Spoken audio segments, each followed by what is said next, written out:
man, this is something else. We've seen this surge of young people that are speaking out against the genocidal state of Israel. So now you have these Zionists who are extremely well connected. They are well connected to the point where they get an invite from MSNBC. These Zionist students that come from these Ivy League schools, and they're like, hey, you have an article in the New York Times explaining why you think that students are being anti-Semitic. And my reaction is, how does a random Jewish student get an article in the New York Times? That's the question that literally everyone should be asking. How do the people that you about to hear from get brought on MSNBC? These people are Mossad. These people are Israeli deep state ops in some way. And you guys didn't know what I'm talking about as I go through this here, because they talk about a concept that everyone will agree with, right? Fighting against anti-Semitism, make sure everyone protected. I condemn people who attack ordinary Jewish people because of the crimes of the state of Israel. But what they're not talking about protecting Jewish people here. What they're really doing here in this segment is saying that you should not have the right to advocate for a free Palestine. So I did that preface because for a second time I gotta bite my tongue on a lot of this and let this play. But watch what they're doing here. They're gonna pretend they're being the good guys here as they advocate a crackdown on free speech. And Gaza is thousands of. And they also gonna just smear people advocating for peace too. There's that. So let's watch it. We press on time, so I'm gonna try to get through this fast. Away, yet it is having a tremendous impact here in the U.S. with anti-Semitism on the rise, especially of all places on college campuses. Dueling protests and violent threats are raising tensions and fears among students. Here's my colleague Stephanie Goss with more. At Tulane University's campus in New Orleans, Jewish students organized a unity rally. So this is the part I want to get to this part. That part actually is worth watching because they're going to do this. Essentially what that is a propaganda segment like, oh my God, people advocating for a ceasefire is responsible for Jewish people being saved. The correct argument, which I promise you I will destroy every single one of these people in conversation about this. I've been making this argument directly. People calling for ending bombing of kids is not responsible for Jewish people being unsafe. Zionism is responsible for Jewish people being unsafe. In Israel and across the world, it is a failure of Zionism, and they're going to deflect it and essentially smear peace activists as anti-Semites, even though they are advocating for the Semitic Palestinian people. So I'm going to let it play a little bit more. I think I predicted a lot of prefaces, so I'm going to let it play a little bit. Ashkenazi. She's a senior at Barnard College. Bella Ingber is a junior at New York University, and Amanda Silberstein. They just found these students. Cornell. She studied in Israel. Ladies. Oh wait, you guys hear that part? They even said, and she brings it up multiple times in this interview, she studied in Israel in high school. So they brought on a colonizer, CJ. Who do you displace? My question is, can Palestinians use birthright like that, ma'am? Can they? Nope. So one of these people are literally a colonizer that went to Israel and stayed in Israel, but they just found her, I guess. Let's listen to this. Here, I just want to start, and I turn to you first, Bella. I just want to play that part again. We continue. Here, New York University, and Amanda Silberstein, a sophomore at Cornell. She studied in Israel for a year after high school. Ladies, thank you all for being here. But you're so closely connected to the state of Israel, you don't live there no more. That's how closely connected you are. Palestinians in Gaza, they can't leave. But I'm glad you're enjoying the sights here outside of your homeland that you care so deeply about that you don't live there no more. Very interesting. I just want to start, and I turn to you first, Bella. How are you? Well, first of all, thank you so much for having us. Giving us the opportunity to share our story. Yeah, no worries, no worries. I'm heartbroken. I'm scared, and I'm shocked at the rise in anti-Semitism that we've seen following Hamas's brutal attack on innocent Israeli civilians on October 7th. I'm shocked by the university's lack of enforcement of its school policies regarding anti-Semitism. Jewish students are scared. There are consistent protests. During this entire segment, I want you guys to ask the question that would drill in my head when I first watched this. My question to them is, what will you have the universities do? So just think about that and ask that question to them every time they make these statements. And rallies in Washington Square Park that are under the guise of pro-Palestinian, but And yet a lot of the chants are consistently calling for a globalized intifada, which has historical significance, being violence towards Jews, calling for bloodshed of Jews and the extermination of Jews. I've been hearing calls for gas the Jews, Hitler was right, and I'm the granddaughter of Holocaust. That never happened. Yeah, they always do this. They always do this. I promise you that did not happen. And if it did happen, it was a Mossad plan, a FBI plan, agent provocateur. I don't want to say that definitively, but you guys need to discuss this shit. I'll let you continue. Hearing these words be thrown around in such a careless way is harmful. It's devastating, and I'm the biggest proponent of free speech. I think I think that it's an amazing value that the university has been enforcing for a very long time. It's amazing. The country, it's the United States of America. Free speech is one of our most valued rights. But what's scaring? Bro, when I first heard this, I was like, she about to say it, There's right? a butt coming. Yep. But it's amazing. I love this country. It's fun. It's fantastic. Yeah, free speech, man, it's a great concept. Here it comes. But that part was hilarious to me. So I want you guys to see this again. So this is what this segment is really about. And not fighting, they don't care about Jews. These same people smear anti-Zionist Jews. They don't care about Jewish people. They work for the ruling class to crack down on your free speech so you can't protest a genocide. And that's going to become clearer as the segment continues. Which is why I'm definitely doing part 1, part 2. I'm definitely doing that, by the way. I made my mind because you guys had to see this shit. Because Morning Joe does a follow-up on this today. So we're going to do that. That's what I saw because I didn't see the first part. I think I know what you're talking about. I didn't know. Yeah, so let's continue. It felt like a second part, but go ahead. Yeah. University has been enforcing for a very long time. It's amazing. The country, it's the United States of America. Free speech is one of our most valued rights. But what's scaring me is the line between free and hate speech is becoming extremely blurred. She said the line between free speech and hate speech is becoming blurred. This is her coming out against free speech because she is saying people who advocate for the Palestinians' legal right to armed resistance does not have the right to freedom of speech. Freedom of speech is great, but those people that I disagree with, nah, I'm not a big fan of that. These are calls for violence towards Jews. These are not calls for peace.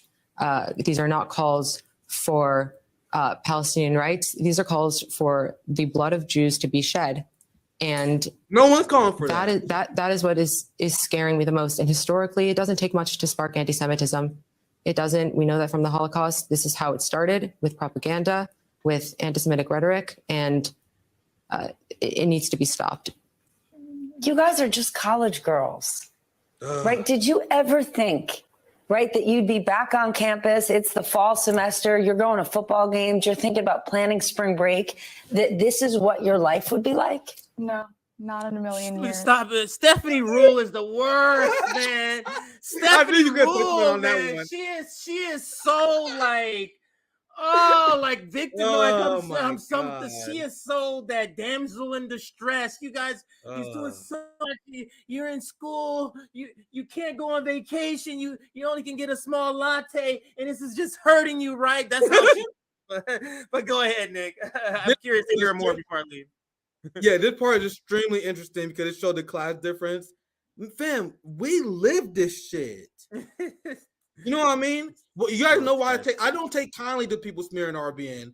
A lot of people recently learned. They're like, man, why you go so hard on Black Power Media? Why you go so hard on these people smearing? Come on, man, they just doing a little bit of smearing. Nigga, if you against me, you against our life. You know what I mean? My parents died because my grandparents died early because they couldn't afford health care. I know people who were victim of police state violence. But you guys see how they're like, man, you guys living this ordinary life. You guys are privileged. You guys going on vacation, which I don't know what the fuck that is. Like the vacation concept, I didn't learn until I was like 25. First time I ever went to I went to Las Vegas. First time I ever went on vacation. They're like, you guys young, privileged. You guys just ordinary high school girls. You guys go on vacation, all this shit. I just think this part is very interesting class analysis here. And you guys are going to hear the other one. Her, she's unhinged too, the one on right, but she's hilariously unhinged as well. We almost done here, but let's continue. I think a lot of people don't understand also the hurt that we're feeling after October 7th. Every single Jew on campus and every single Israeli knows someone who was affected by this, knows someone who was either taken hostage or someone who was killed on. Now ask the Palestinians. You gotta know that they don't care. You know, 2022 was the deadliest year in Palestine. And I was at the rally. Everyone was saying we all know someone who was killed by Israel last year. Now everyone knows someone who's been killed by this genocide. But you gotta see, we all know what happened on October 7th. Now mention Palestine there. October 7th, and if you don't know, it's just 1 degree removed.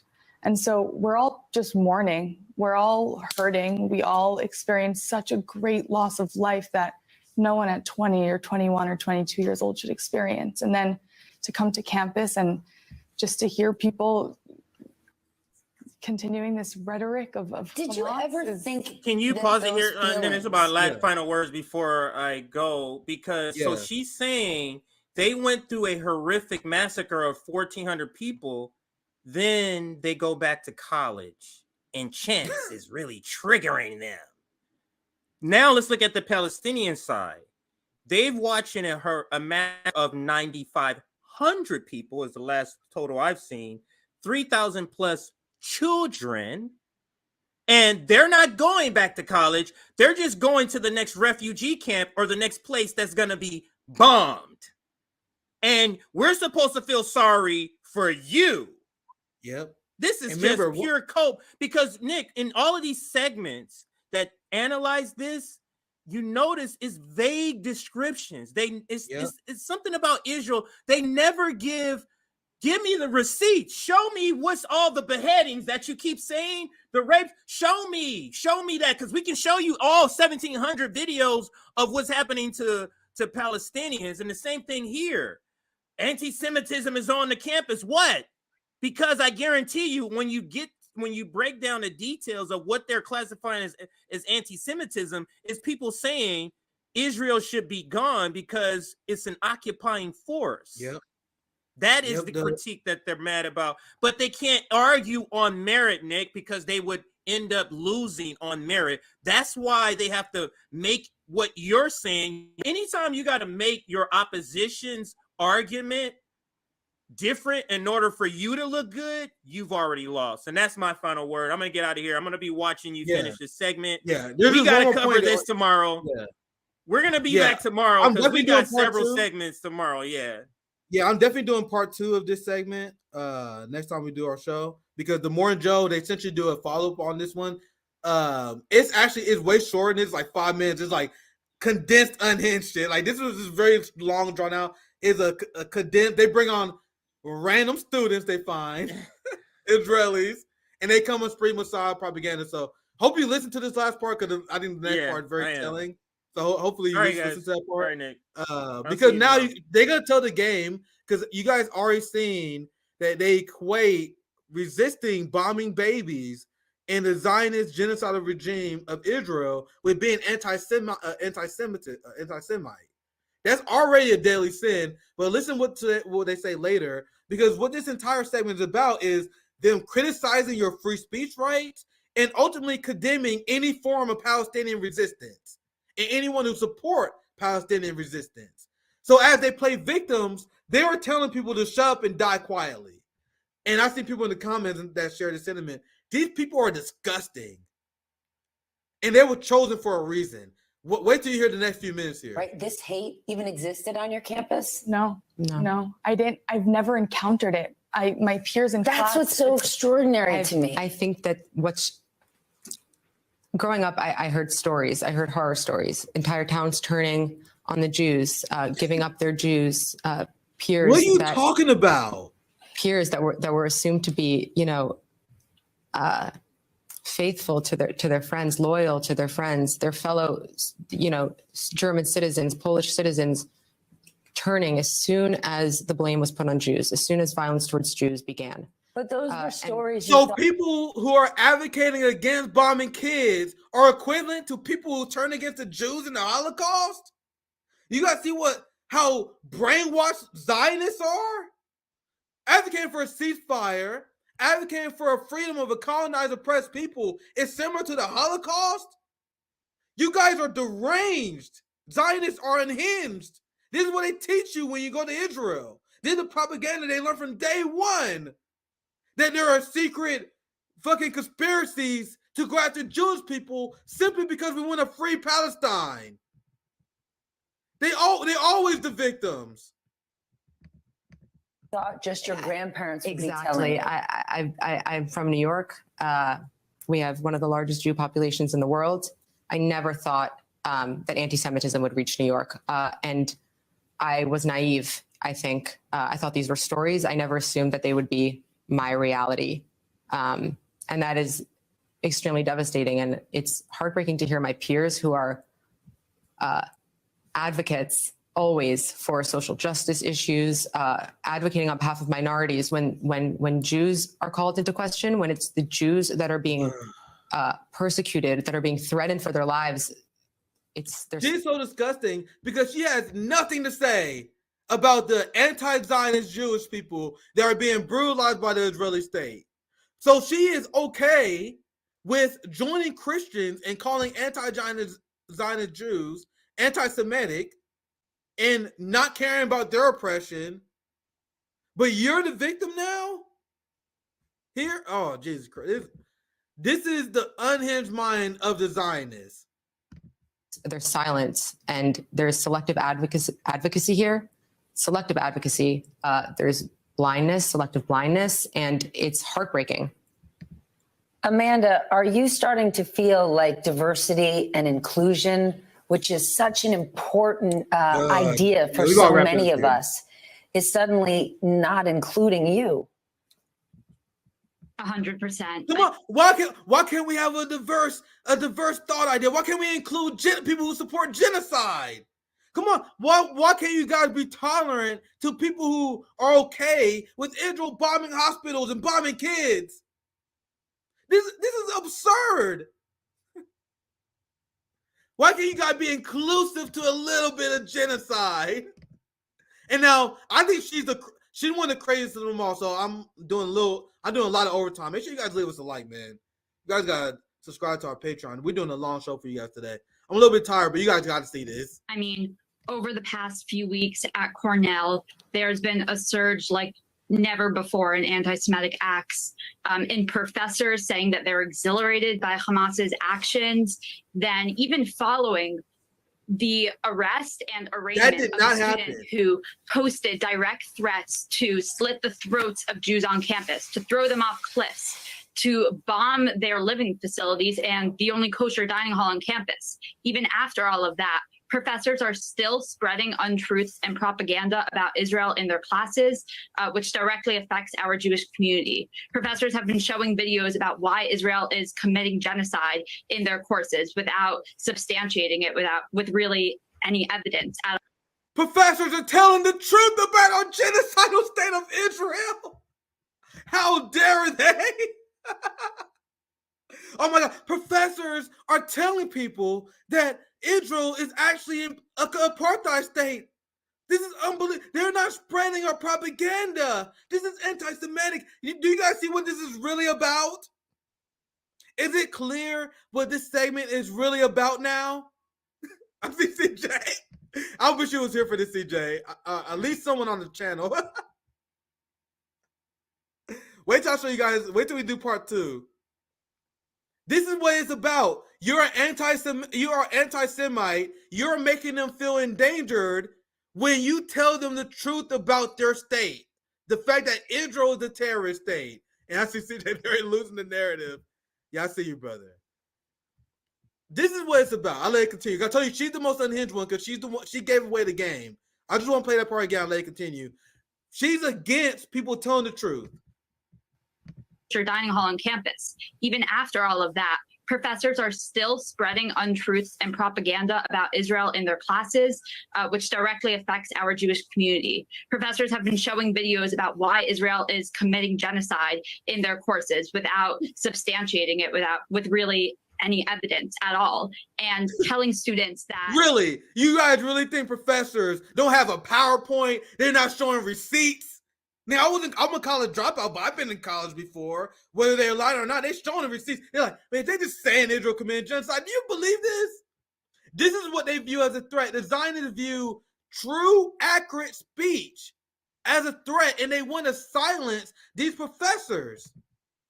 Who say that they sympathize with the Israeli citizens and their horrific loss of life and the atrocities committed against them. Professors are telling their students that they are the real oppressor and that Israel deserved what came for them in classes. They tell me I'm the oppressor. One of you guys, I forgot which one they said it was, one of you guys went to Israel to study. Once again, my question is, can Palestinians do that? Who do you displace in order to accomplish this? So the professor, whoever said this, if this is true, is based because they call out Israel as the colonizers they are. So they're like, come on, guys, stop talking facts. Stop telling us the truth. Unbelievable. Today and yesterday, even after this student who, sent these death threats to my entire community, this is still happening today. And why do you think that university leaders aren't doing anything, right? We could say— so once again, the question is, what do you guys propose? Like, I just destroyed their narrative, but even if you agree with their narrative, if you're that fucking brainwashed, what do you propose the universities do? And there's no answer to that question that isn't deeply authoritarian and isn't anti-free speech. Peace or politics in the Middle East are complicated, but anti-Semitism is not complicated. Just 2 days ago, President Rosenberry of Barnard created a task force combating anti-Semitism, something that I'm grateful for, something that's unfortunately very necessary right now.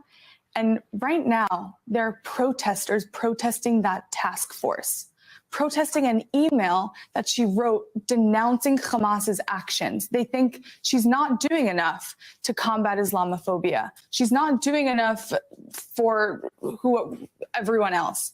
When all she did was write an email saying that anti-Semitism is not okay, and people think that's bad? Like, that's black and white. It's bad, you dumbass, because you guys are equating calling for a free Palestine and your opinions on the Zionist state with anti-Semitism. So these professors, these people are we condemn anti-Semitism. They're not condemning anti-Semitism. They're condemning peace protests. To me, anti-Semitism is not okay.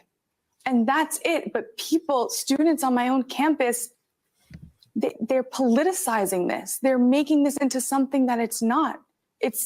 I feel scared and threatened on my college campus, and people are turning it into a Israel-Palestine issue when that is what's at the root of this. That is what started this. But it's Jew hatred.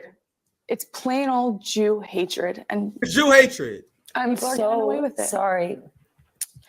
Cornell, Barnard, NYU. Amanda, I'm guessing that you three ladies all attend your dream colleges. I'm guessing Cornell was your number one pick and you applied early. And it sounds like right now you are experiencing absolute hell. Are you actually questioning being at that school right now? A school that I'm guessing you dreamed and worked your ass off to attend.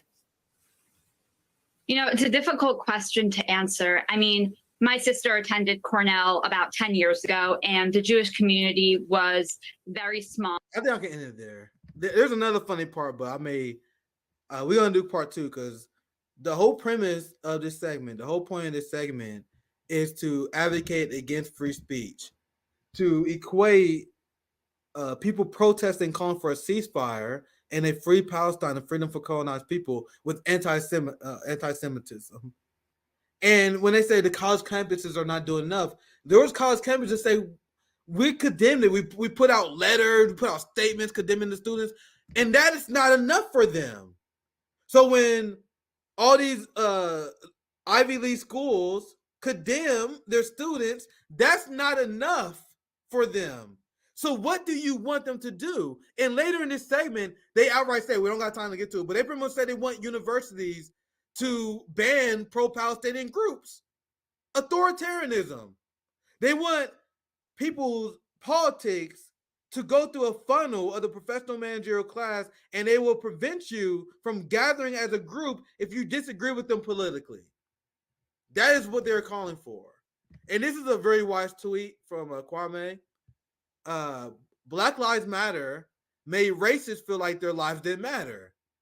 The Me Too movement had misogynists feeling like it was illegal to be a man. And now, from the river to the sea, and people who want to free Palestine, I will add that, has Zionists falsely claiming genocide. Oppressors will always view your rights and your freedoms as their suffering. You guys notice how people call for free Palestine, people who want the end of kids being bombed, that leads to the privileged white women suffering. You guys are saying river to the sea. You guys want free Palestine. You guys want to eclipse ceasefire. I am unsafe as they bomb kids. You literally can't make this shit up.